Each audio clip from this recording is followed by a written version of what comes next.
Ano na naman bang drama to, Cecil? Ayoko na talaga. Hirap na ako sa bahay na to. Hindi ko na kayang pakisamahan ng mama mo. Ano na naman bang ginawa ni Mama? Anong ginawa niya, ha? Pinapunta ba naman niya dito sa bahay ang kababata mong si Alexa? Eh ano ngayon? Noon pa naman nagpupunta na rito si Alexa. Para na kasi kami magkapatid noon. Anak na ang turing sa kanya ni Mama. Mas tinuturing pa niyang anak ang kababata mong yon kaysa sa akin, ganun ba? Napakababaw naman ang dahilan mo para basta na lang mag-alsa balutan. Hindi mo kasi ako naiintindihan eh. Alam mo bang ginawa ng mama mo kanina, ha? Pinahiya niya ako sa harap ni Alexa at ng ibang bisita niyo. Ano bang pamamaya ang ginawa nila sa'yo? Matagal ko nang tanggap na kahit kailan, hindi ako gusto ng mama mo. Pero yung harap-harapan na ginawa niya, pinagmukha lang naman niya ako na pinikot kita. At kung hindi ko daw yun ginawa, malamang kayo ni Alexa ang mag-asawa ngayon. Ako sabi kong Mama, ibalik mo na ulit sa cabinet ang mga damit mo. Kahit ilang beses mo pang kausapin ang mama mo, wala ring mangyayari. Pinangungunahan mo na kasi kagad eh. Nagsasabi lang naman ako ng totoo. Ilang beses mo na bang kinausap ang mama mo, ha? Hanggang ngayon, hindi pa rin nagbabago ang trato niya sa akin. Sinabi ko naman sa'yo, para magkasundo kayo ni Mama, hulihin mo ang loob niya. Ilang taong ko nang hinuhuli ang loob ng mama mo. Lahat ginawa ko na para mapaluguran lang siya pero baliwala pa rin sa kanya. Ang kababata mo pa rin na si Alexa ang gusto niya para sa'yo. Siya na ang maganda, matalino at ka-level niyo. Ikaw ang pinakasalan ko. Doon ka nakakalamang sa kanya.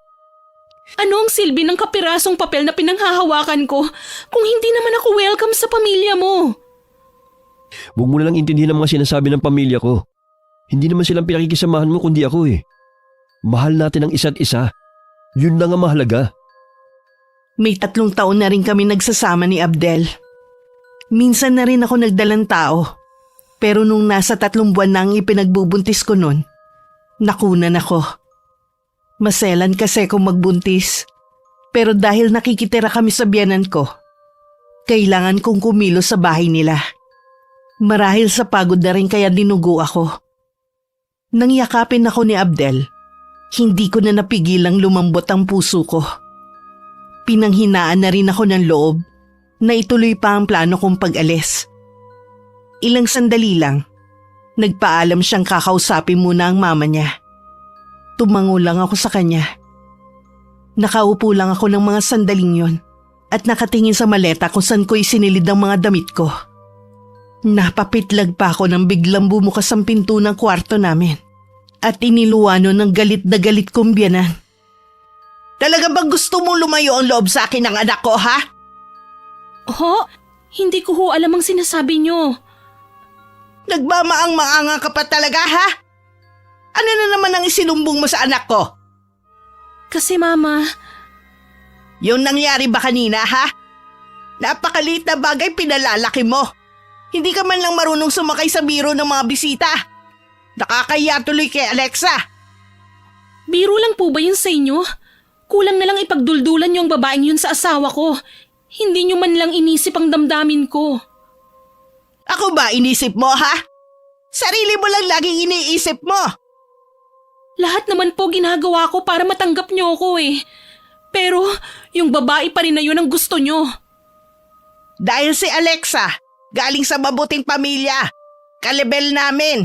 Siya lang ang nababagay sa anak ko. Tandaan mo yan.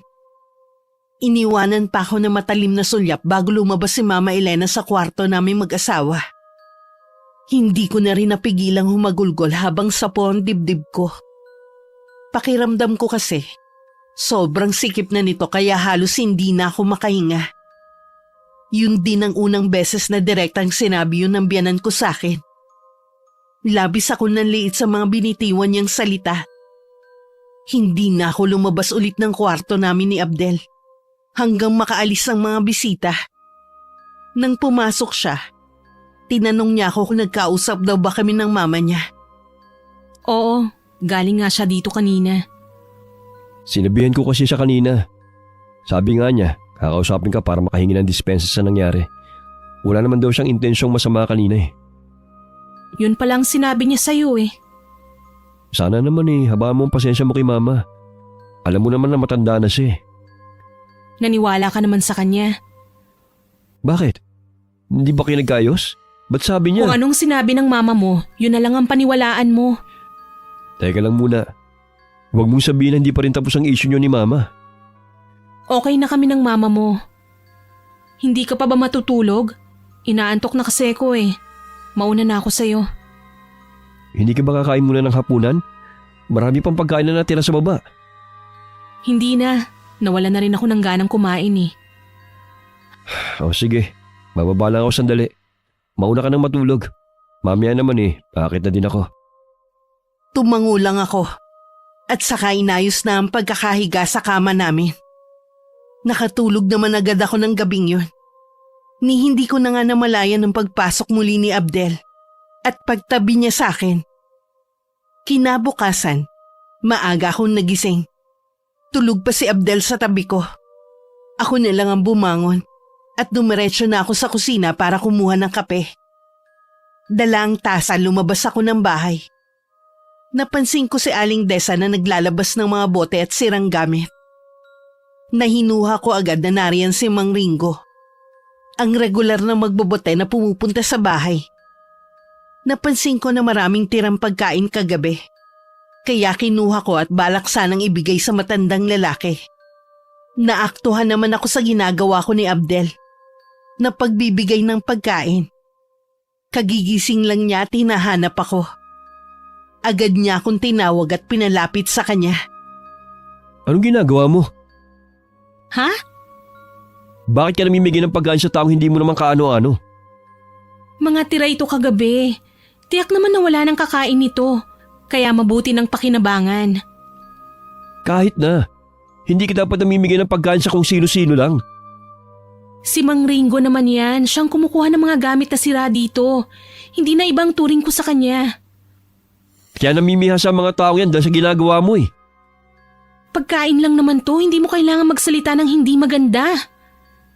Hindi lang sa pagkain na ibinibigay mo, kundi sa pagtrato mo sa kanila. Huwag mo sanang kalilimutan. Hindi natin sila ka-level. Ka-level na naman. Ano bang tingin niyo sa mga sarili niyo, ha? Nasa hanay ng mga dugong bughaw? Para kayong pinanganak na may gintong kutsara sa bibig, ah. Tama na nga. Ang aga-aga ay nagtatalo tayo. Sino bang nagsimula? Ikaw lang naman itong nagpapalaki eh. Ito na sana ang huling beses na magbibigay ka ng mga pagkain sa puluboy Mamimihasa ang mga yan. Tinapunan pa ng matalim na sulyap ni Abdel ang matandang lalaki bago pumasok sa bahay. Alam kong narinig ni Mang Ringo at Aling Desa ang mga sinabi ng asawa ko. Kaya parang ako ang nahihiya sa ginawa niya.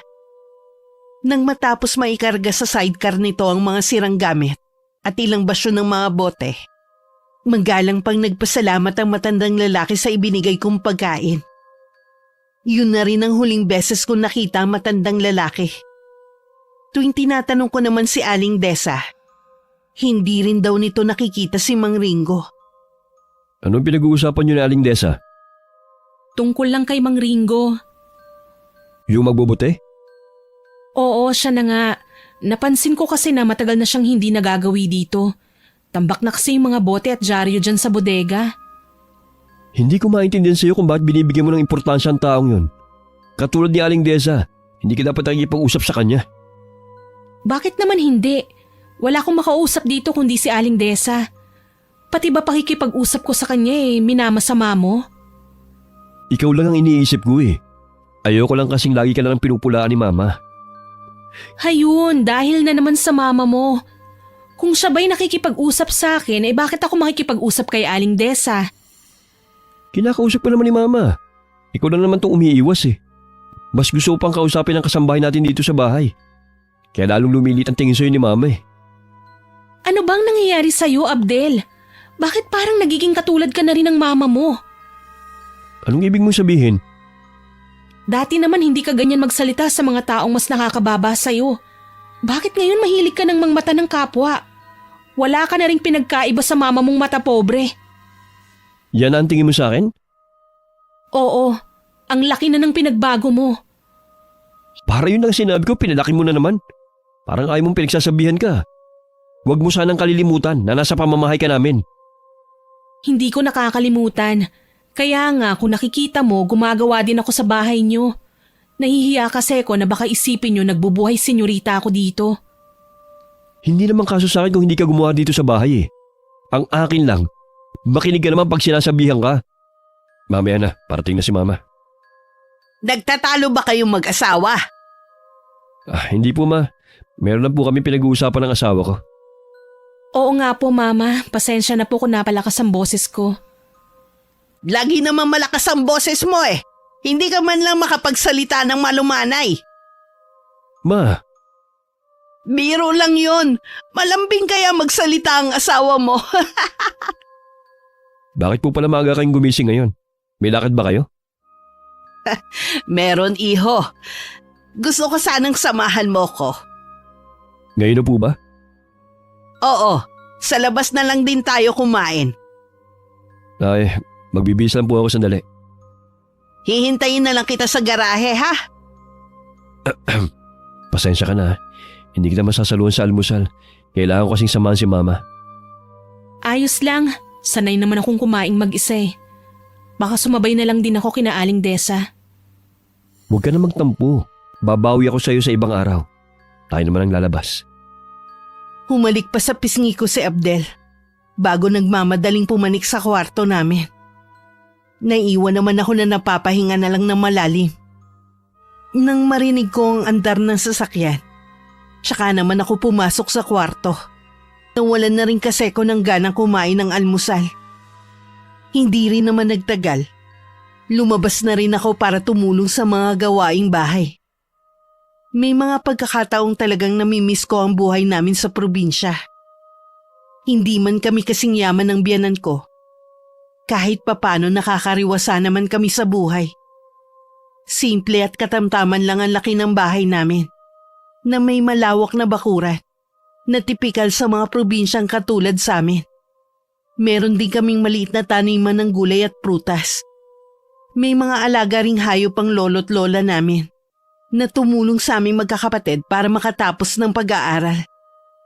Magulang sila ng aming namayapang ama. Matagal na ring hiwalay ang mga magulang namin bago pa mamatay ang itay. Nakatira naman ang nanay namin sa probinsya nito. Sa lalim ng iniisip ko, hindi ko na namalayan ang pagdaan ng oras. Tsaka ko lang naalala na kumain nang kumakalam na ang sikmura ko. Mabuti na lamang nakaluto na si Aling Desa ng tanghalian namin. Sumabay na rin ako sa kanya sa pagkain. Hapon na nang dumating ang asawa at biyanan ko. Halatang masaya ang mga to sa pinuntahan. Nakatayo ako malapit sa kusina, kaya hindi nila ako napansin. Nagkukwentuhan pa sila habang papasok.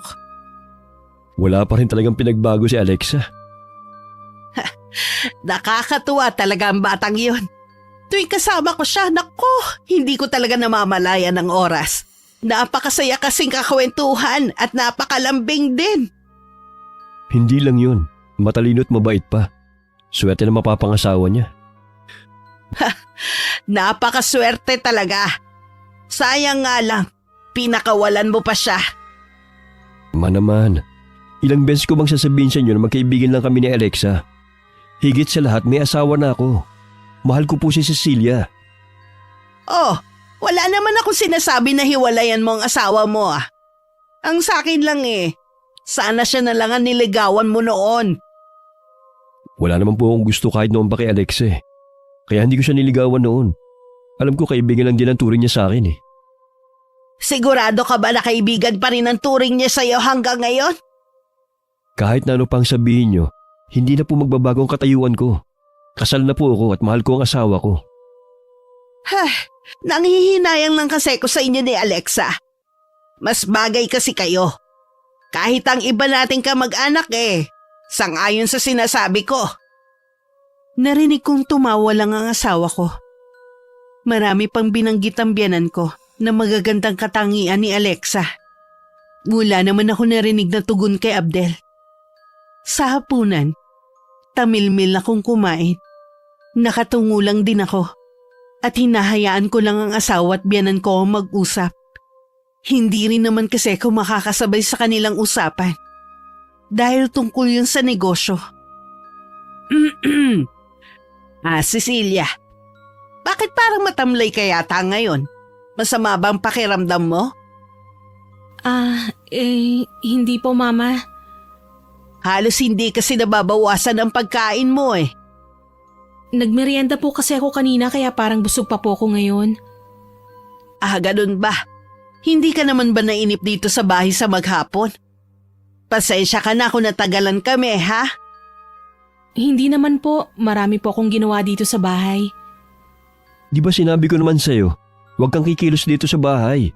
Hayaan mo lang ang kasambayang gumawa ng mga gawaing bahay. Ayos lang naman. Naiinip din kasi ko kaya gumagawa ako. Hay, sayang. Wala ka kasing alam sa negosyo. Di sana natutulungan mo si Abdel sa ginagawa niya. Pabuti pa si Alexa, ang daming alam. Tuluyan na akong nawalan ng gana sa pagkain. Kung hindi lang ako magmumukhang bastos, tatayo na ako at aalis sa harap ng hapagkainan. Nang sulyapan ko ang asawa ko, abala ito sa pagkain nito. Kahit hindi ako tumingin, ramdam ko ang nakakapasong titig sa akin ni Mama Elena. Nang sumunod na mga araw, malimit bumisita si Alexa dito sa bahay. Madalas din siyang inaabot na ng gabi, kaya dito na naghahapunan. At minsan pa nga dito rin natutulog.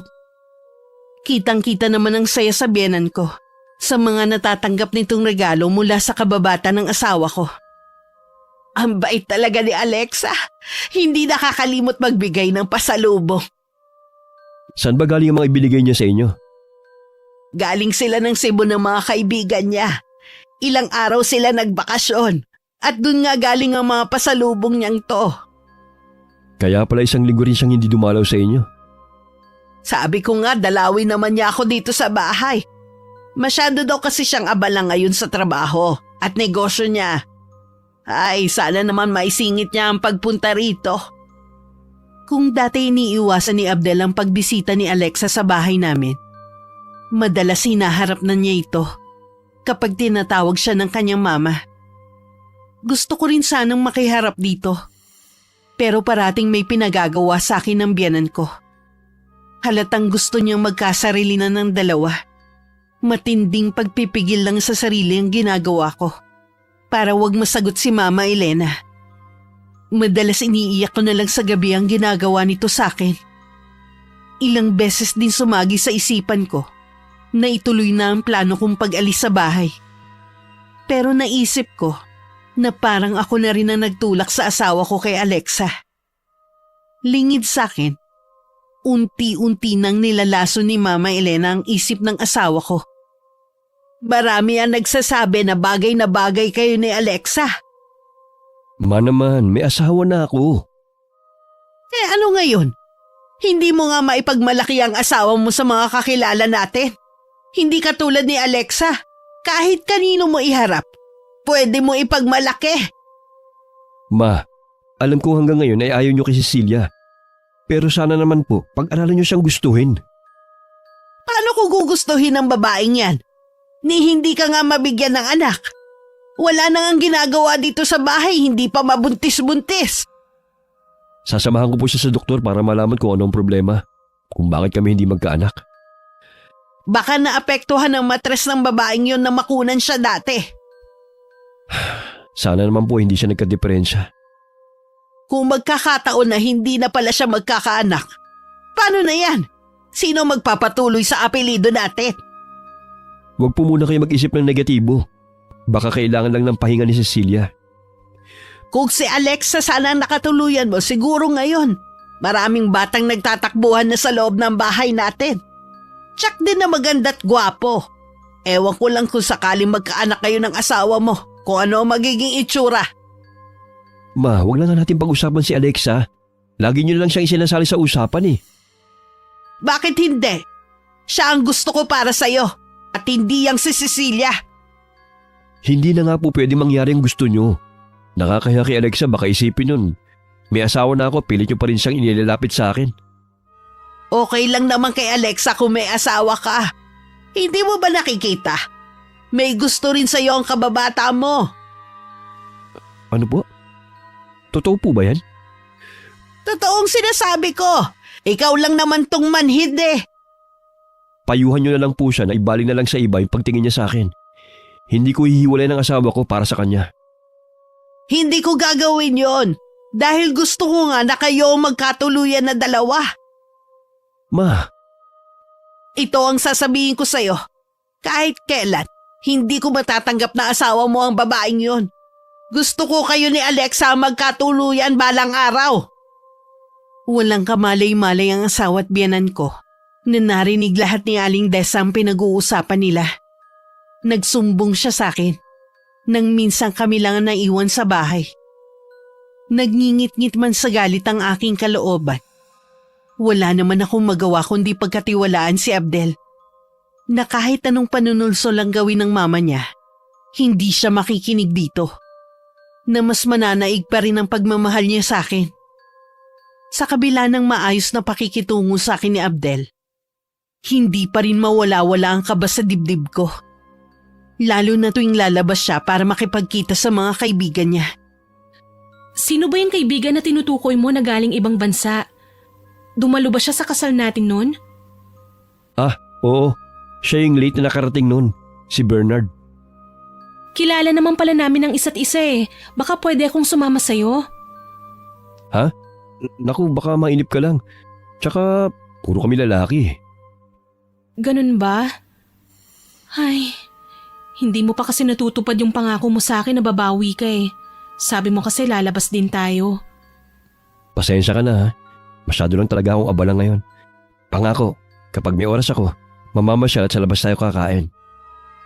Okay, mag-iingat ka ha. Tsaka huwag ka masyadong magpapakalasing. Nakangiting tumango sa akin si Abdel bago muling humarap sa salamin. Makailang beses pa nitong pinasadahan ng tingin ng buhok at suot nito na ipinagtaka ko. Napansin ko rin na makailang beses pa itong nagwisik ng paborito nitong pabango. Hinatid ko pa siya hanggang garahe. Pagbaling ko para pumasok na sa loob ng bahay, naroon ng biyenan ko at mataman ang pagkakatitig sa akin. Alanganin naman akong ngumiti sa kanya. May kailangan po ba kayo, Mama? Sabi po kasi ni Abdel masama ang pakiramdam nyo. Maayos na ang pakiramdam ko kaya lumabas na ako ng kwarto. Naiinip na rin kasi ako eh. Sayang wala si Alexa. Wala man lang akong makakwentuhan. Gusto nyo po bang makipagkwentuhan sa akin, Mama? Ano naman ang ikukwento mo, Aber? Ang boring ninyong pag-iibigan ng anak ko? Kung paano mo nabilog ang ulo niya para pakasalan ka? Hindi ko po binilog ang ulo ni Abdel. Nagmamahalan po kami. Hanggang kailan ka kaya mamahalin ng anak ko? Ano pong ibig niyong sabihin? Hindi ko alam kung ano nagustuhan sa'yo ng anak ko. Hindi ka naman ganun kaganda. Bata ka pa, pero mukha ka ng losyang dahil sa klase ng pananamit mo. Hindi ka tulad ni Alexa, kahit saan mo tignan. Napaka-sopistikadang babae. Hindi nakakahiyang iharap sa ibang tao. Ganun po ba? Bakit hindi nyo na lang po siya tawagan para may makakwentuhan kayo? Gustuhin ko man. Ayaw ko naman silang istorbohin ng anak ko. Ano po? Silang magkasama ngayon? Oo, dumating kasi ang kaibigan ni Abdel galing sa ibang bansa. Nagkasundo sila na isama ang mga kaparehan nila. Alam nga naman ikaw ang iharap ng anak ko sa mga kaibigan niya. Eh di napaya naman siya. Hindi nga malapit sa iyo ang mga kaibigan ng anak ko eh. Hindi katulad ni Alexa na malapit sa kanila. Kung hindi mo kasi naitatanong, mga bata pa lang sila, magkakaibigan na silang lahat. Hindi ko na napigilan ang pagbalong ng mga luha ko. Kahit nagsasalita pa si Mama Elena, mabilis ko na siyang tinalikuran at saka ako tumakbo sa kwarto namin. Dumapa ako sa kama at sa unan ko ibinuhusan lahat ng galit ko. Pinagsusuntok ko yun habang umiiyak. Sa hapunan kahit anong katok ni Aling Desa sa may pinto, hindi ako tumayo para pagbuksan siya. Malalim na ang gabi. Hindi pa rin dumarating si Abdel. Hanggang makatulugan ko ang paghihintay sa kanya. Pagsapit ng umaga, nagisnan ko ng gising si Abdel. Kahit masama ang loob ko, hindi ako nagpahalata sa kanya. Matamis ko pa rin siyang nginitian. Anong oras ka na nakauwi kagabi? Nakatulugan ko na ang paghihintay sa'yo eh. Mabuti hindi mo ko hinintay. Di sana napuyat ka rin. Pasado 1:00 na madaling araw kami naghiwa-hiwalay eh. Inumaga ka na pala. Kumusta naman ang pagkikita niyo ng mga kaibigan mo? Okay naman, masaya. Kagabi lang kami na kompleto eh. Binalikan din namin yung mga panahon na wala pa kami mga asawa. Dapat siguro sa susunod kasama niyo na ang mga asawa niyo. Ha? Ay, pwede naman. Babanggitin ko sa kanila sa susunod. Teka, bakit ang aga mo yatang naligo? May lakad ka ba? Ah, oo. Meron kasi akong kakatagpuin ngayon. Maaga kami magkikita eh. Sana ginising mo ako ng maaga para na ipaghanda kita ng almusal. Maaga ako nagkape kanina. Tsaka plano ko talaga na sa labas na kumain.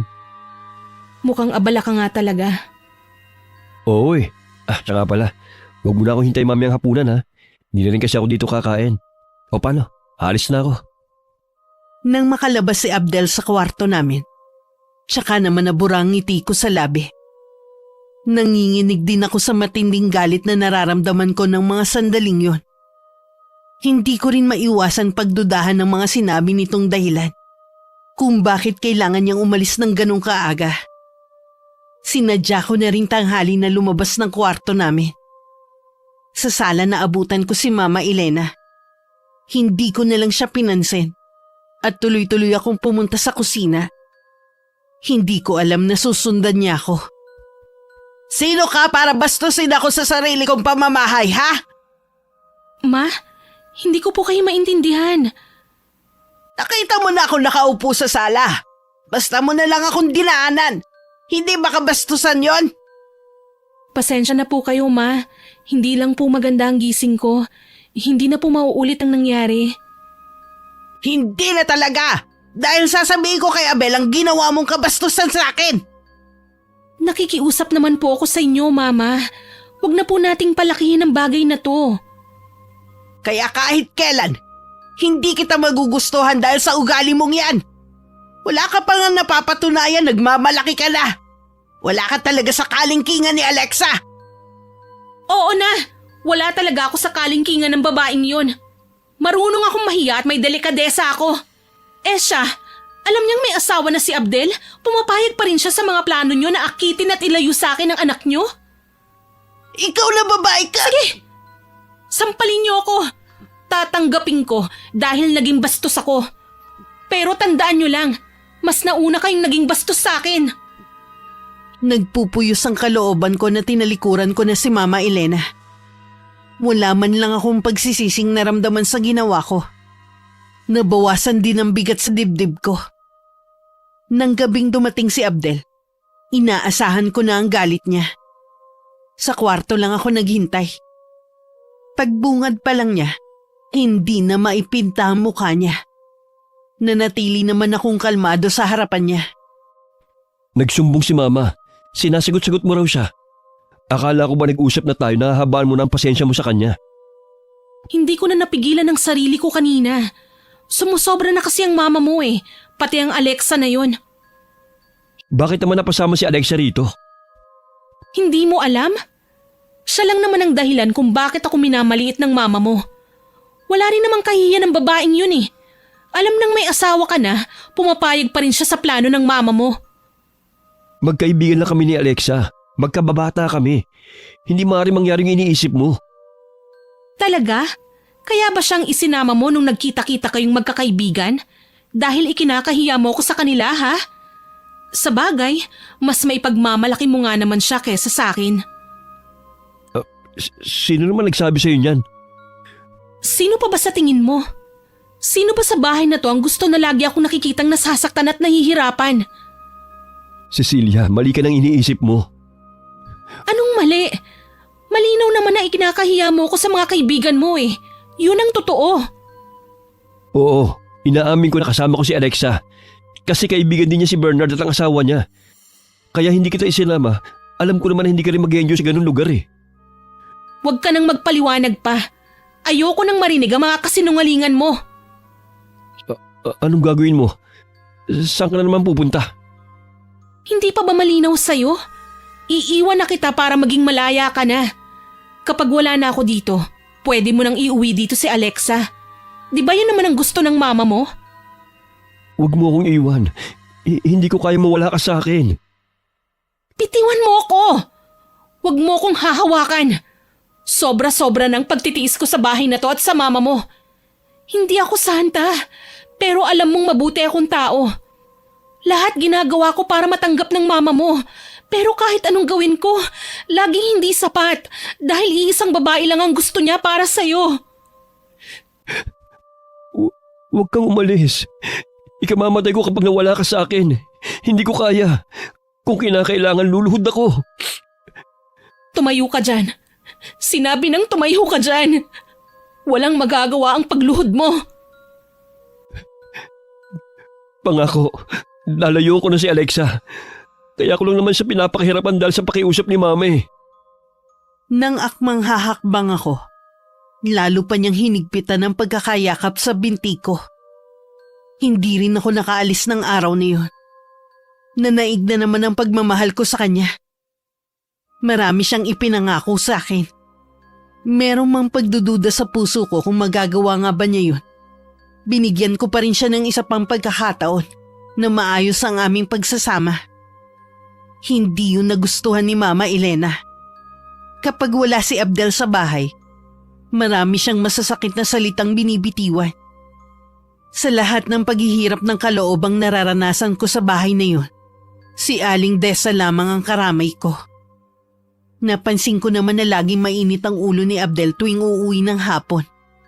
Naiintindihan ko naman dahil hindi naman lingid sa akin na lagi siyang tinatawagan ni Mama Elena. Isang araw bago mananghalian ay dumating si Abdel. Sabi nito tumawag ang Mama Elena sa kanya at masama ang pakiramdam. Hayaan mo na lang ako. Total wala naman nagpapahalaga sa akin sa bahay na to. Bakit niyo pa ako tinawagan kung hindi rin lang kayo magpapadala sa akin sa ospital? Hindi doktor ang kailangan ko. Ang kailangan ko ang magmamahal at mag-aalaga sa akin. Inaalagaan ko naman po kayo ah. Kita niyo nga oh. Hanggang ngayon dito pa rin sa bahay na to kami nakatira ng asawa ko. Gusto ko kasi na lagi lang nasa tabi niyo. Simula nang maging asawa mo ang babaeng yon, hindi mo na ako sinusunod. Kung ganyan rin lang naman na hindi na ina ang turing mo sa akin, mabuti pang mamatay na lang ako. Ma naman, huwag naman kayo magsalita ng ganyan. Mabubuhay ka naman kahit wala na ako. Basta kasama mo lang ang babaeng yon. Kahit anong pagpupumilit ni Abdel na dalhin sa ospital si Mama Elena, hindi niya ito mapilit. Hindi rin niya makumbinse ang mama niya na kumain kahit konti. Dumating naman si Alexa. Tanging dito lamang sumunod si Mama Elena. Nagpadala na rin ito sa ospital at pumayag ng kumain sa kondisyon na laging pupunta dun si Alexa. Wala namang magawa si Abdel kundi ang pumayag. Sa ilang araw na pamamalagi ni Alexa sa bahay, nakitaan na ng sigla si Mama Elena. Kahit nasasaktan ako dahil sa presensya ng babae, nagtiis na lang ako para sa agarang paggaling ng biyanan ko. Dito pala matutulog si Alexa. May bago ba? Di ba lagi naman siyang nakikitulog dito sa bahay? Gusto ko lang ipagpaalam sa'yo. Hindi ko naman bahay to eh. Nakikitira lang ako, kaya wala akong karapatan na tumutol kung sino ang gustong patuloyin dito ng mama. Ayoko sana eh, kaya lang iniisip kong kalagayan ni Mama. Lagi naman ang mama mo ang kailangang isipin eh. Sino ba ako dito? Pasensya ka na ha. Wala akong magawa eh. Okay lang, naiintindihan ko naman eh. Salamat sa pangunawa ha. Kapag gumaling na naman ang Mama, hihinto na rin sa pagpunta rito si Alexa. Siya mismo nagsabi na gusto lang niyang gumaling si Mama. 1 buwan na rin nakatira sa bahay si Alexa. Halos siya na ang nagdidesisyon sa bahay. Kung anong lulutuing ulam, kung anong ayos ang gagawin sa bahay. Maganda lang din ang pakikiharap niya sa akin kapag nandun si Abdel. Pero kapag kami-kami lang sa bahay, ipinapakita nito ang tunay na ugali. Kaya pala magkasundo sila ni Mama Elena. Kapwa sila mata pobre.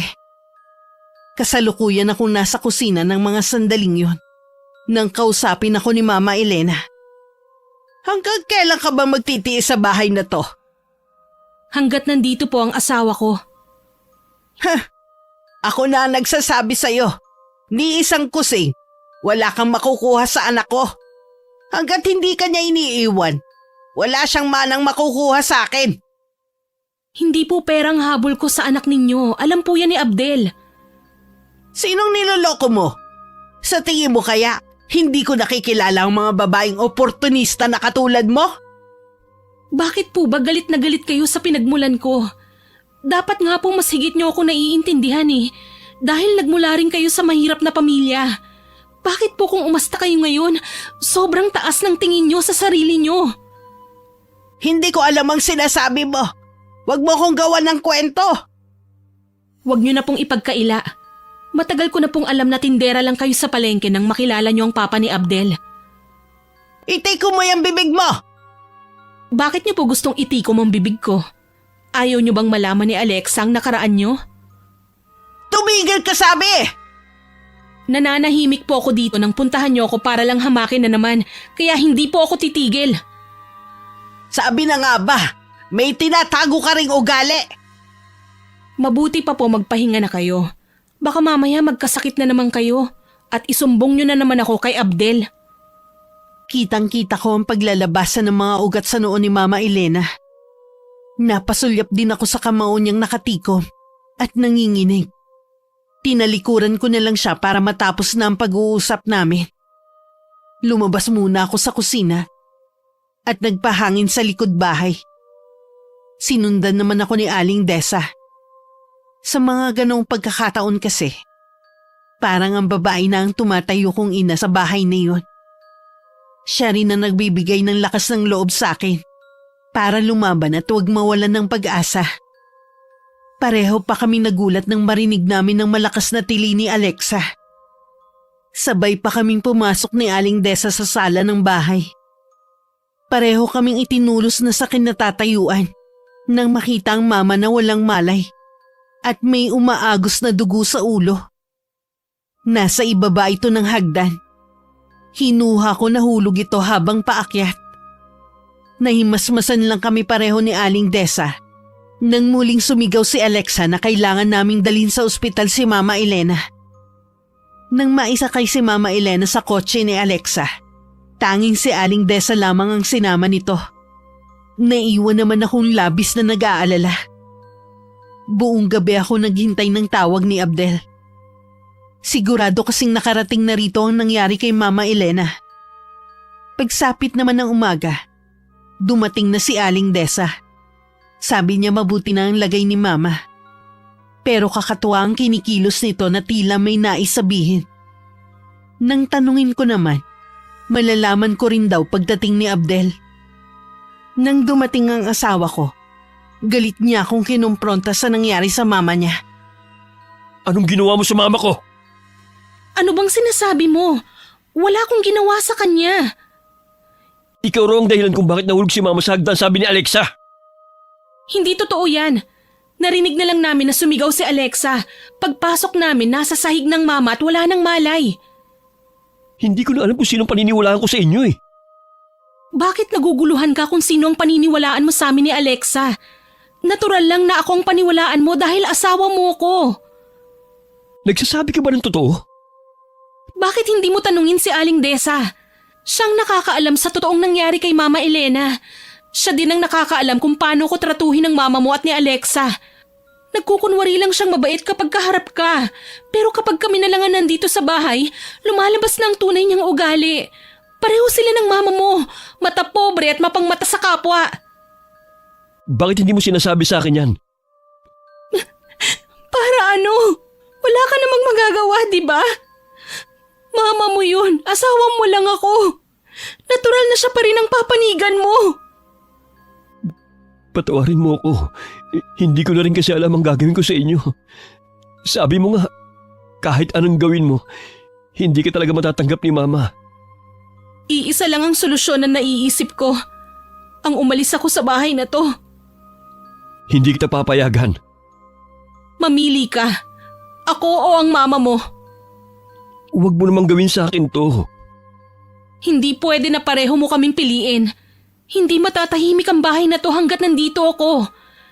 Kaya mamili ka sa amin ng mama mo kung sino ang mas matimbang sa'yo. Nang araw na yun nagdesisyon si Abel na ako ang piliin. Humingi lang siya ng palugit para magpaalam sa kanyang mama. Bubukod na kami ng titirhan. Malayo kay Mama Elena. Nang dumating si Mama Elena galing sa ospital, hindi na naghintay ng matagal si Abdel. Agad na niyang sinabi ang plano nito.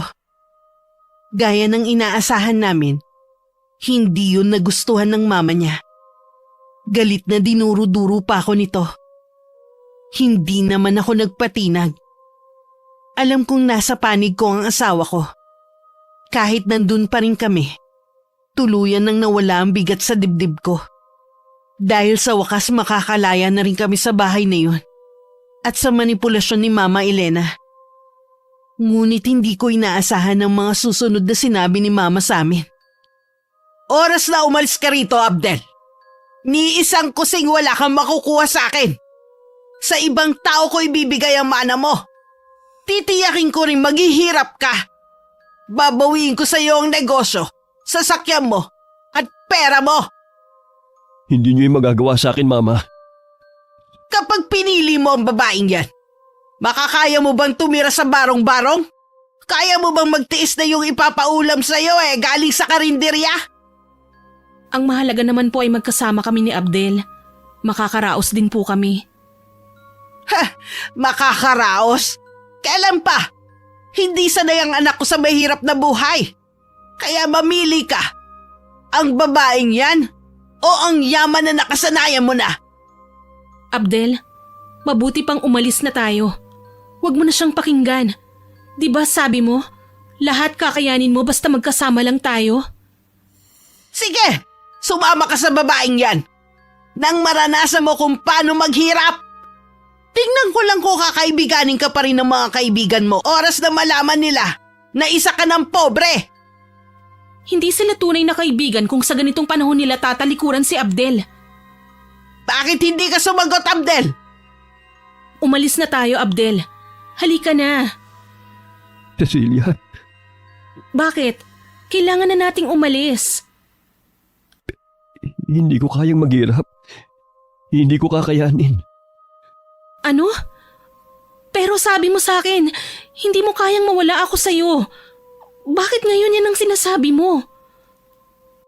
Mahal kita. Kaya lang hindi ko kayang maghirap. Ang mawalang mga nakasanayan ko na. Kaya mo akong ipagpalit sa pera? Abdel, kaya naman nating kumita eh. Magtatrabaho din ako. Hindi mo ko naiintindihan. Laki ka kasi sa mahirap. Kaya okay lang sa'yo na maghirap ka uli. Paano ako? Hindi ko kaya magdaldal ng asin sa piling mo. Akala ko, hanggang huli ay paglalaban mo ko. Bakit ang bilis mo namang bumitaw? Patawarin mo ko. Hayop ka. Wala kang pinagkaiba sa mama mo. Mag-ina nga kayo. Narinig mo na ang desisyon ng anak ko. Makakaalis ka na sa bahay ko. Dalhin mo na lahat ng gamit mo. Bilisan mo na bago pa kita ipakaladkad. Abdel, bakit? Bakit? Patawarin mo ko. Hindi kita maaaring piliin. Nang mga sandaling yun, tuluyan ng gumuho ang natitira kong pag-asa. Ang inaakala kong lalaki na magtatanggol sa akin hanggang sa huli ay iniwan ako sa ere. Mas binigyan nito ng halaga ang yaman kesa sa akin. Hanggang makaalis ako sa bahay na yun, nanatiling nakayuko si Abdel at hindi makatingin sa akin ng diretso. Si Aling Desa ang naghatid sa akin hanggang sakayan. Umiiyak na yumakap siya sa akin. Binigyan niya pa ako ng malaki-laki ring halaga. Ayaw ko sanang tanggapin pero sinabi nito na para yun sa amin ng anak ko. Muli ko siyang niyakap at nagpasalamat. Binulungan ko rin siya na walang dapat makaalam na nagdadalang tao ako. Tumango lamang siya sa akin. Sa buong biyahe na natili lang akong tahimik at nakatanaw sa malayo. Hanggang marating ko ang baryo kung saan nakatira ang inay. Cecil? Ikaw nga ba yan? Inay? Bakit ganyan ang ayos mo? Bakit ka umiiyak? Ikaw lang ba mag-isa? Opo, pwede po bang dumito muna ako? Oo naman. Kung alam mo lang kung gaano mo ko pinasaya na dito ka nagpunta. Sa wakas kasi makakasama na rin kita. Salamat po, Inay. Halika muna sa loob ng bahay. Siguradong hindi ka pa kumakain. Kumain ka muna at saka mo ikwento ang nangyari sa'yo. Hindi po ako nagugutom. Hindi ka pwedeng magpalipas ng gutom, lalo na sa kalagayan mo ngayon. Ho? Hindi ba buntis ka? Kailangan mo maging malakas at matapang para sa magiging anak mo. Paano niyo po nalamang nagdadalang tao ako? Naramdaman ko yun agad nang magdaiti ang mga balat natin. Alam ko rin na napakabigat ng dinadala mong problema. Kaya tama lang na dito ka nagpunta sa akin. Walang ibang makakatulong sa'yo kundi ako. Habang nagsasalita ang inay, para akong nahihipnotismo. Nang akayin niya ako papasok ng bahay nito, naging sunod-sunuran na lang ako. Noon ko lang naramdaman ang matinding pagod sa mahabang biyahe. Naghain agad ng pagkain ng inay. Ininit lang niya ang ulam na sinigang na isda. Masarap ang luto ng sinigang. Kaya kahit wala akong ganang kumain, hindi ko na namalayan na naparami na pala ang kain ko. Nang makatapos ako sa pagkain, tsaka ko ikinuwento ang nangyari sa akin sa piling ng asawa at biyanan ko. Wala akong pinalampas na detalye kung paano ko tratuhin ni Mama Elena at ang pagtalikod sa akin ni Abdel. Wala ring sariling desisyon ng asawa mo. Sa edad niyang yun, hindi pa rin siya makaalis sa saya ng nanay niya. Sinayang ko lang ang 3 taong kong pakikisama sa kanya. Tinalikuran ko ang maganda kong trabaho para sa kanya. Sa pag-aakalang siya ang magbibigay sa akin ng magandang buhay. Ngayon ko lang napagtanto, sa loob ng 3 taon naming pagsasama, wala na siyang ginawa kundi pagdamutan ako. Kahit magsisi ka pa ngayon, hindi mo na maibabalik ang nakaraan. Gusto ko lang ilabas ang matagal nang nakatagong sama ng loob na nananahan sa dibdib ko. Ngayong narito ka na sa poder ko, hindi ako papayag na apihin ka pa ng kahit sino. Ako na ang makakalaban nila sa susunod. Ayokong umuwi kina lolo't lola na ganito ang kalagayan ko. Noon pa man, tutol na si lolo kay Abdel. Simula pa lang kasi mabigat na ang loob niya rito eh. Sana nakinig na lang pala ako sa kanila. May pagkakataon ka pang baguhin ang takbo ng buhay mo. Pero wala nang pagkakataon para sa asawa at biyanan mo. Ano pong ibig niyong sabihin, Inay? Ay, wala. Kalimutan mo nang sinabi ko yon. Magpahinga ka muna sa magiging silid mo. Salamat po, Inay, na tinanggap niyo ako dito ah. Mabuti na lang pala, hindi na ako nagdalawang isip na tumuloy dito. Anak kita. Kaya kahit anong oras, malaya kang pumunta dito. Maging ang mga kapatid mo. Inay, nasan po ang pamilya niyo? Mag-isa lang ako nakatira dito. Wala akong pamilya, kundi kayo lang. Akala ko po Na sumama ako sa ibang lalaki? Wala akong sinamahan na kahit sino, Cecil. Hanggang ngayon kayo lang ang tinuturing kong pamilya. Tanging tatay mo lang ang lalaking minahal ko. Hindi ko po maintindihan. Bakit sabi ng itay, kaya niyo kami iniwan dahil sa ibang lalaki? Yun ang napagkasundoan namin ng tatay mo. Ako ang nagsabi sa kanya noon na yun ang idahilan sa inyo. Pero bakit? Para madali ninyong matanggap na magkakapatid ang paglayo ko. Para hindi nyo na ako hanapin. Buong buhay namin ni na kuya nang ulila kami sa inyo. Inakala namin na inabandonan nyo nga kami noon. Patawarin niyo ako. Hindi ko rin kagustuhan na malayo sa inyo. Wala lang akong pagpipilian noon. Naipit ako sa pagmamahal sa inyo at sa obligasyon ko sa aking ina.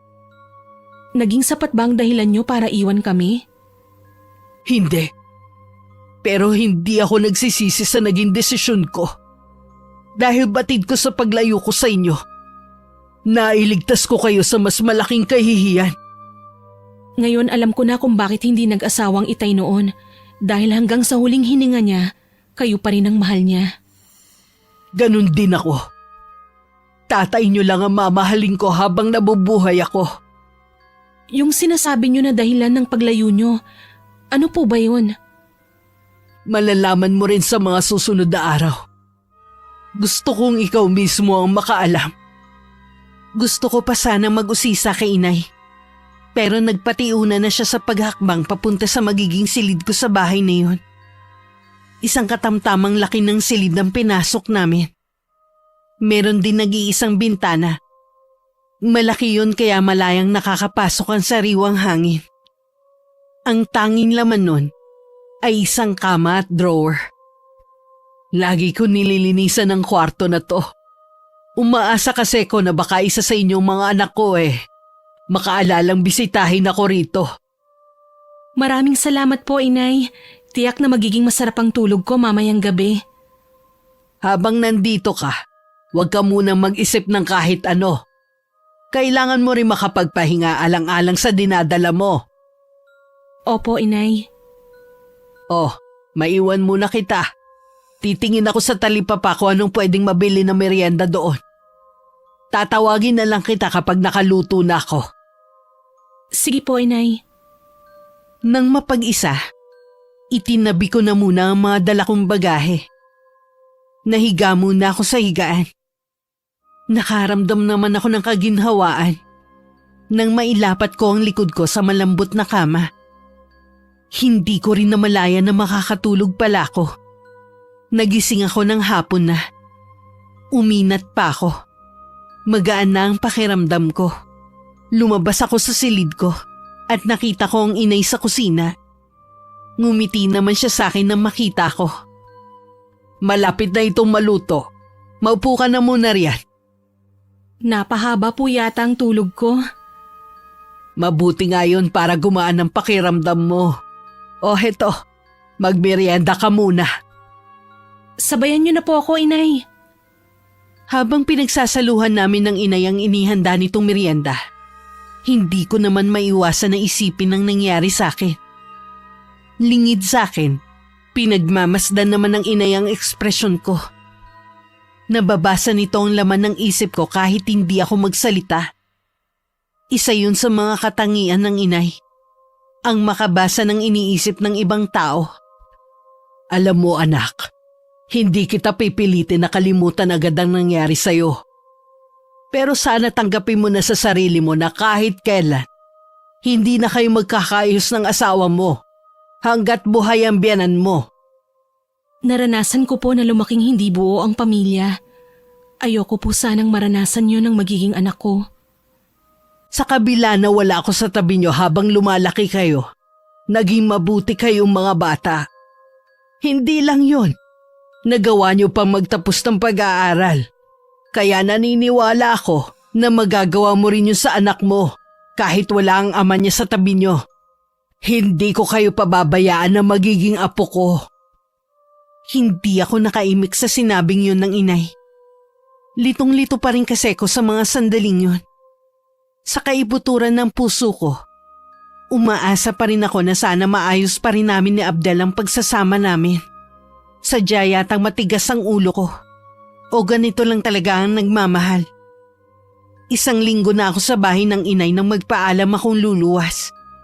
Hindi ko sinabi ang dahilan ko. Pero nararamdaman ko na alam niya kung saan ako pupunta. Nagbilin lang siya na mag-iingat ako. Nang araw na yon, day off ni Aling Desa. Nagkita kami sa isang lugar na tanging kami lang ang nakakaalam. Minsan na kasi niya akong dinala doon. Tuluyan na naglaho ang natitirang pag-asa sa akin na maaari pang maayos ang pagsasama namin ni Abdel.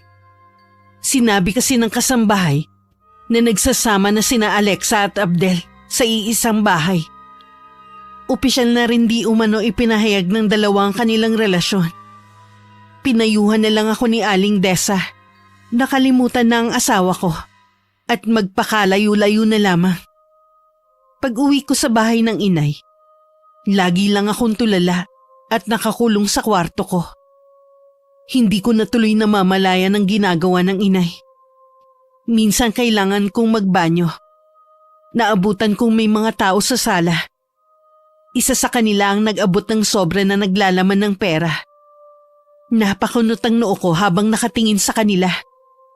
Nang makaalis ang mga bisita, tsaka ako nagtanong kay inay. Para po saan ang perang ibinigay nila sa inyo? Para sa serbisyong ginawa ko sa kanila. Ano pong klaseng serbisyo? Siguro ito na ang tamang panahon para malaman mo ang tungkol sa akin. Ang gawain ding ito ang dahilan kung bakit kailangan namin maghiwalay ng itay nyo. Kailangan ng mamahinga nun ng inay. Dahil nag-iisa lang akong anak, walang magmamana ng kanyang kaalaman kundi ako. Wala akong magawa kundi talikuran kayo at sundin ng inay para tuluyan na siyang mamahinga. Cecil, isa akong mangkukulam. Ha? Isang mangkukulam? Oo, mula nang tanggapin ko ang pamana ng inay. Ito na ang pinagkakakitaan ko. Hindi po ba masama ang mangulam ng ibang tao? May kapalit po itong masigit na kaparusahan sa gagawa. Alam ko. Tinanggap ko na rin ang magiging kapalaran ko kung sakali na merong albularyo na makakatalo sa akin. Katulad na nangyari sa aking ina. Nagawa niyong talikuran kami para sa paggawa ng masama. Hindi masama ang ginagawa ko. Masamang tao din ang kinukulam ko. Yung mga halangang kaluluwa at wala nang ginawa kundi ang mamerwisyo ng ibang tao. Kahit na po, Nay, masama pa rin po ang ginagawa niyo. Sana naman po itigil niyo na yan. Patawarin mo ko, anak. Hilingin mo na ang lahat. Wag lang ang bagay na to. Oras na talikdan ko ang gawain ito. Para ko na rin tinalikuran ng pamana sa akin ng inay. Hindi ko maintindihan ang katwiran na yun ng inay. Pero hindi ko na rin siya pinilit na talikuran ng ganong gawain. Pero nangako ako sa sarili ko na hindi ko siya gagayahin. May takot pa rin ako sa Diyos. At ayokong saan ako mapunta ang karma. Hindi ko naman yun itinago kay inay na hindi ko gustong magmana ng kaalamang itim nila ng kanyang ina. Nangako naman ng inay na wala sa aming magkakapatid ang magmamana ng kaalaman niya sa kulam. Araw-araw maraming nagpupunta sa bahay para hingin ang serbisyo ng inay, kapalit ng malaking halaga. Mahigpit din at mabusisi ang inay pagdating sa taong gustong ipakulam ng mga lumalapit sa kanya. Kailangan may sapat na dahilan at karapat-dapat ang taong yun sa gagawin niyang pangungula. Katulad ng mag-inang galing pang malayong lugar. Nasa 15 anyos lamang ang anak nito at malaki na ang tiyan. Ayon sa kwento ng ina, ginahasa ng paulit-ulit ang anak nito hanggang magdalang tao. Dahil mula sa maimpluwensyang pamilya ang mga taong sangkot, nahirapan sila na makuha ang hustisya. Hindi na rin kinuha ng inay ang perang inaabot sa kanya ng babae. Ibibigay na lang daw nito ang serbisyo ng libre. Labis na nagpasalamat naman ng mag-ina. Bago umalis, iniwan na ng babae ang mga larawan ng mga taong gumahasa sa anak nito. Bakit hindi niyo po kinuha yung binibigay na pera nung Ali? Kapag ginawa ko yun, para na rin akong walang pinagkaiba sa mga taong yun. Ayoko samantalahin ang kalagayan nila para kumita ng pera. Sa bagay nga po, nakakaawa yung bata. Napaka-inosente niya para gawin ng ganong kahayupan sa kanya. Matinding parusa ang gagawin ko sa kanila. Higit pa sa nangyari sa dalagitang yon. Hindi na ako nagtataka kung bakit mas lumalapit sa inyo ang mga taong yun. Nawalan na sila ng tiwala sa batas natin. Natutuwa ako dahil naiintindihan mo na ako. Hindi lang naman dahil sa pera ang dahilan ko, kundi gusto ko rin tulungan ng mga mahihirap na inaabuso. Napatitig ako sa mga manika na isa sa ginagamit ng inay sa pangungulam niya. Bigla kasi sumagi sa isip ko kung gumanti kaya ako sa asawa at biyanan ko. Pero agad ko rin pinalis yun sa isip ko. Kahit gaano pa kasama ang ginawa nila sa akin, wala pa rin akong karapatan na gumanti sa kanila. Lingid sa akin, nabasa ng inay ang laman ng puso't isipan ko. Nang lumingon siya sa akin, mataman ang pagkakatitig niya sa akin. Ilang sandali pa, nagpaalam na ako na papasok sa silid ko. Nang mga sumunod na araw, marami pa rin na nagpupunta sa bahay namin. Nasanay na rin ako at tinanggap na ganun na ang trabaho ng inay. Madalas din niya akong bigyan ng pera para mabili ko ang gusto ko. Kaya kahit maliit pa lang ang tiyan ko, nakumpleto ko na ang mga gamit na kakailanganin ng magiging anak ko. Nang mga panahon na yun, wala akong kaalam-alam na may masama na palang nangyayari kay Mama Elena.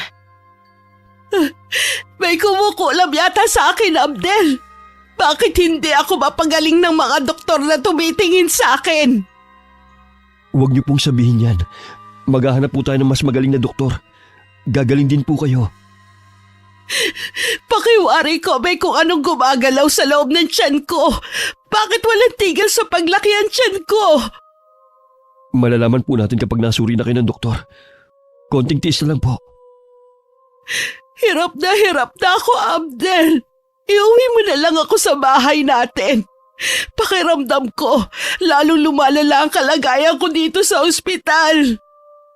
Kapag nasuri na po kayo ng doktor, kailangan po nating malaman ang dahilan ng paglaki ng tiyan niyo.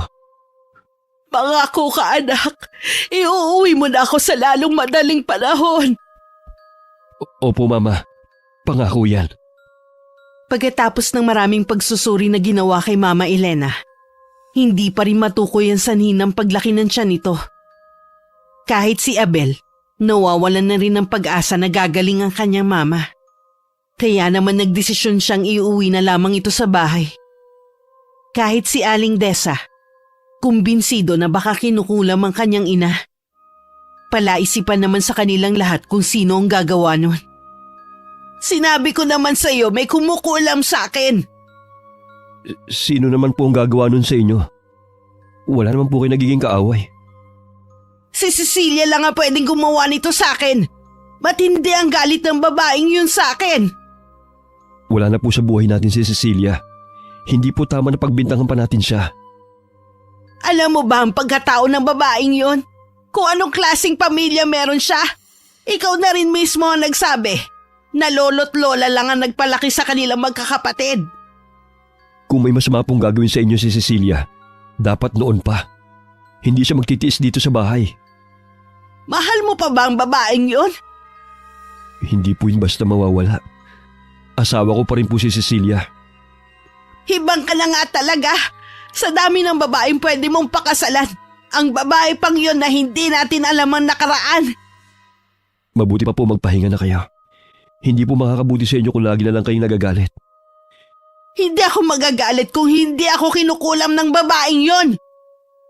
Hindi po tayo nakakatiyak na kinukulam nga kayo. Baka po may iba pa kayong sakit na hindi nalalaman ng mga doktor. Bahala ka kung ayaw mong maniwala sa akin. Ako ang may katawan kaya alam ko ang nangyayari sa akin. Hindi na humibo si Abdel para hindi na lang humaba ang usapan nilang mag-ina. Hanggang hilahin na ng antok ang mama niya. Habang tumatagal, palubha na ng palubha ang kalagayan ng kanyang mama. Kung kani-kanino ng doktor nila ito dinala, pero hindi pa rin malunasan ang sakit ng kanyang mama. Abdel, anak, nararamdaman ko na hindi na ako magtatagal pa. Matanda na rin naman ako, kaya ayos lang kung mamamatay na ako. Ma, huwag po kayo magsalita ng ganyan. Kailangan ko po kayo. Paano na po ako kapag nawala kayo? Alam ko na kakayanin mo ng mamuhay ng mag-isa. May tiwala naman ako sa iyo eh. Ma, huwag na po muna kayo magsalita. Magpahinga muna kayo. Alam ko na hindi ako naging mabuting ina sa iyo. Ang dami ko naging pagkukulang sa iyo. Sana kapag nagkaroon ka ng anak, maging mabuti kang ama sa kanila. Huwag mong tularan ang ginawa ko. Para po sa akin, kayo po ang pinakamabuting ina. Huwag niyo po ako iiwan. Hindi ko kakayanin mag-isa. Hanapin mo si Cecilia. Ihingi mo ako ng kapatawaran sa kanya. Hanapin mo siya. Opo, Ma. Hahanapin ko po siya. Iuwi ko po siya dito para tayong dalawang hingi sa kanya ng kapatawaran. Hindi ko na yan magagawa pa, anak. Kaya ikaw na lang ang gumawa para sa akin. Ginagap ni Abdel ang kamay ng kanyang ina. Halos buto na lamang yun. Humpak na rin ang pisngi nito.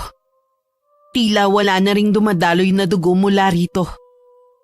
Ilang araw pagkatapos ng pag-uusap ni Abdel at ng kanyang mama, hindi na nun nakakatulog si Mama Elena.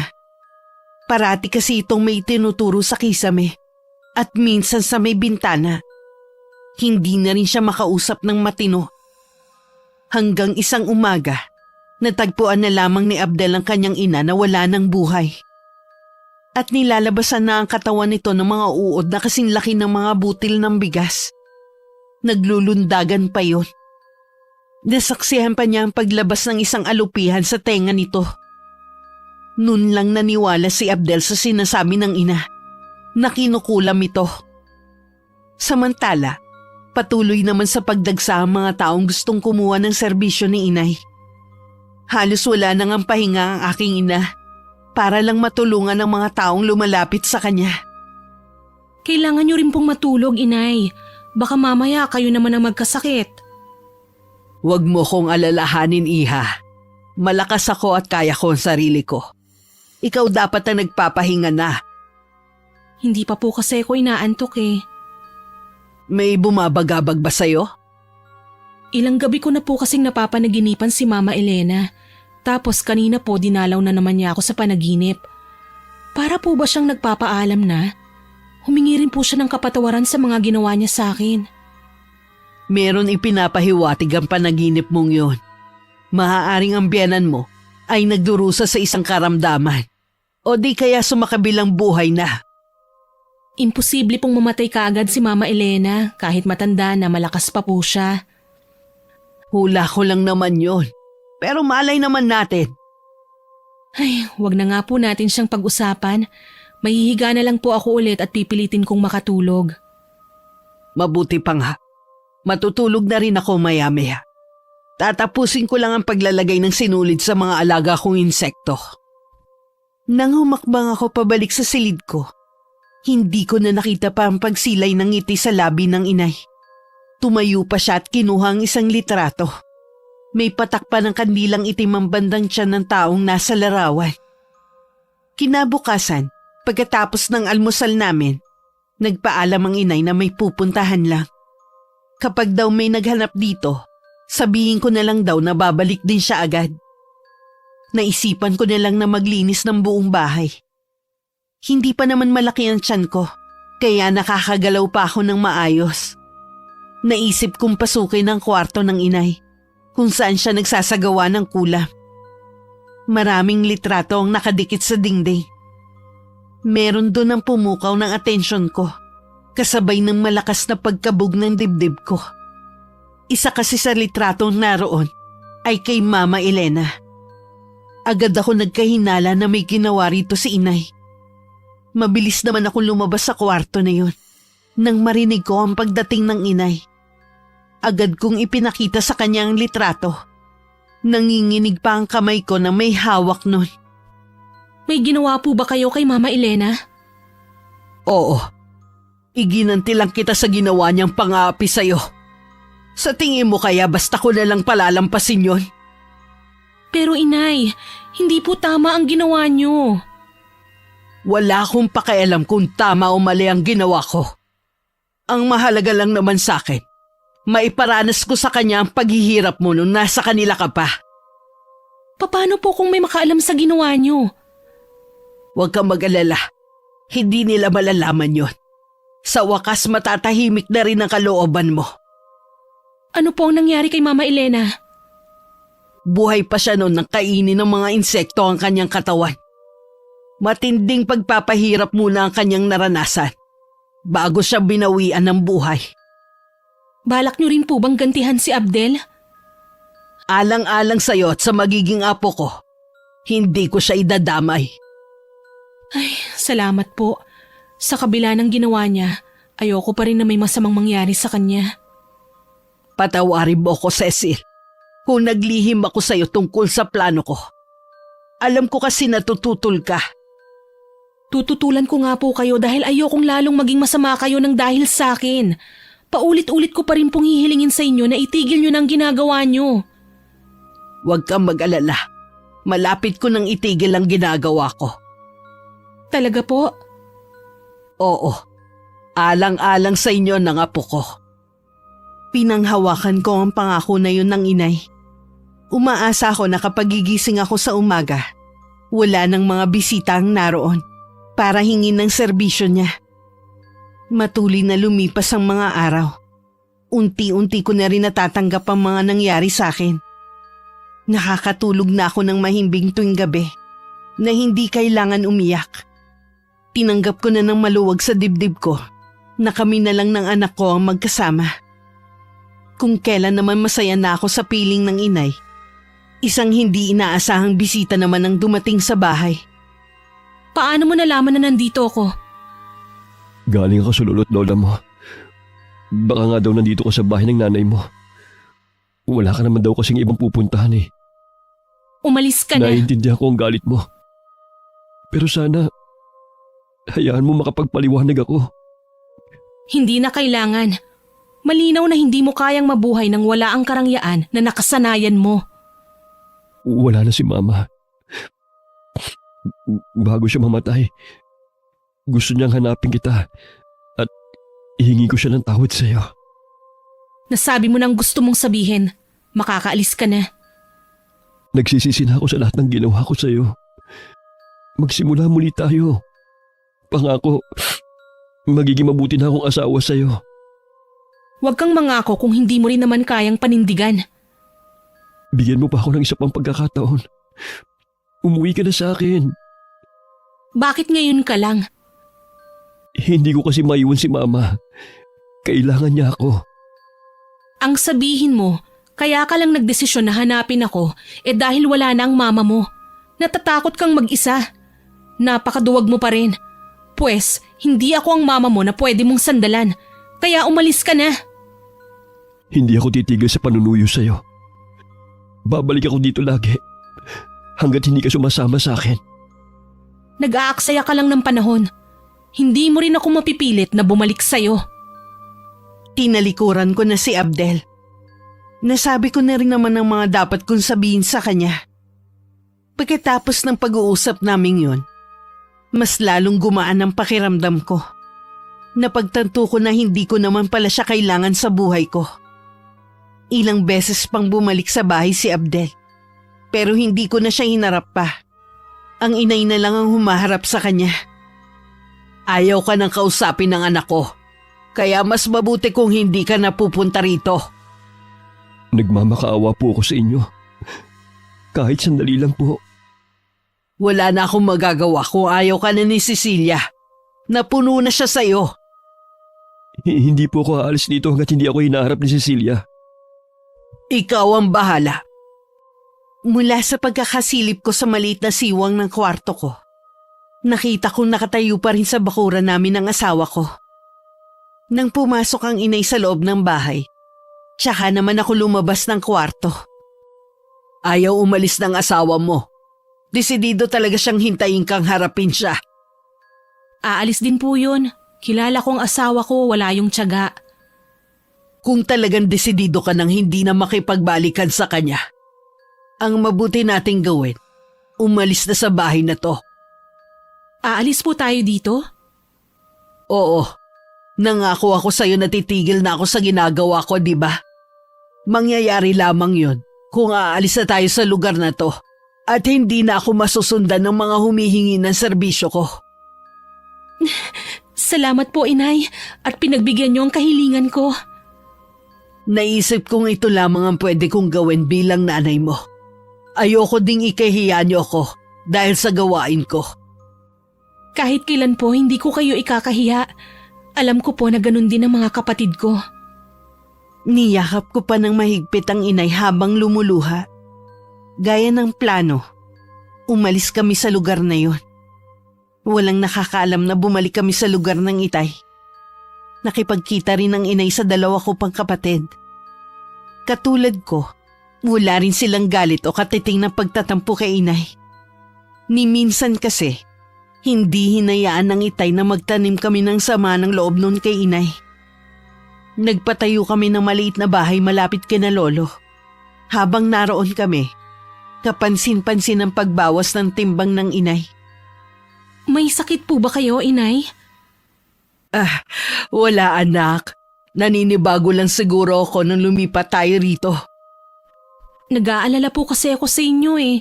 Tamilmil din po kayo tuwing nakain tayo. Huwag mo kong alalahanin anak. Ang intindihin mo na lang ang sarili mo at ang apo ko na nasa sinapupunan mo. Opo, Inay. Basta kapag meron kayong nararamdaman, magsabi lang po kayo sa akin. Ngumiti lang naman ang inay. May kakaiba akong nababanaag sa mga mata niya na hindi ko matukoy kung ano. Nang sumunod naman ng mga araw, naging masigla na ulit ang inay. Kaya naman nawala na sa isip ko ang pag-aalala sa kanya. 1 linggo bago ang kaarawan ng inay, nadatnan namin siyang wala ng buhay sa kanyang silid. 1 sulat ang iniwan niya sa amin. Hawak pa yun ng kanyang kanang kamay. Tila ba gusto nitong makatiyak na mapasa kamay namin ang sulat nito. Labis ang aming pagdadalamhati kahit sina lolo't lola. Wala kasi kaming alam na may iniindang sakit ang inay. Nang mabasa namin ang kanyang iniwang sulat, naging malinaw din ang lahat sa aming magkakapatid.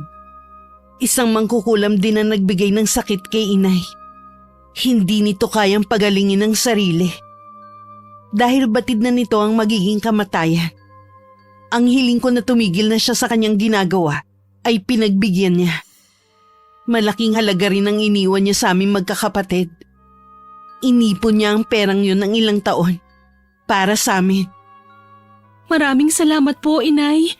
Kahit sandaling panahon lang tayo nagkasama, ipinaramdam niyo pa rin sa akin ang pagmamahal ng isang ina. Dinamayan niyo ako sa madilim na sandali ng buhay ko. Yun ang huling sandaling nakadalaw ako sa puntod ni inay bago ko manganak. 1 malusog na babaeng sanggol ang sinilang ko. Pinangalanan ko siyang Dulce. Isinunod ko sa pangalan ng inay. Sa paglipas ng taon, ipinakilala ko rin ang anak ko kay Abdel. Siya pa rin ang ama at karapatan niya yung malaman. Buong puso naman niyang tinanggap ang anak namin at sinusustentuhan. Magkaganon man, mas pinili na rin namin na magkanya-kanya na ng landas. Ang mahalaga, nagawa naming patawarin ang pagkukulang ng isa't isa at maging magulang sa aming anak. Wakas. Ano na naman bang drama to, Cecil? Ayoko na talaga.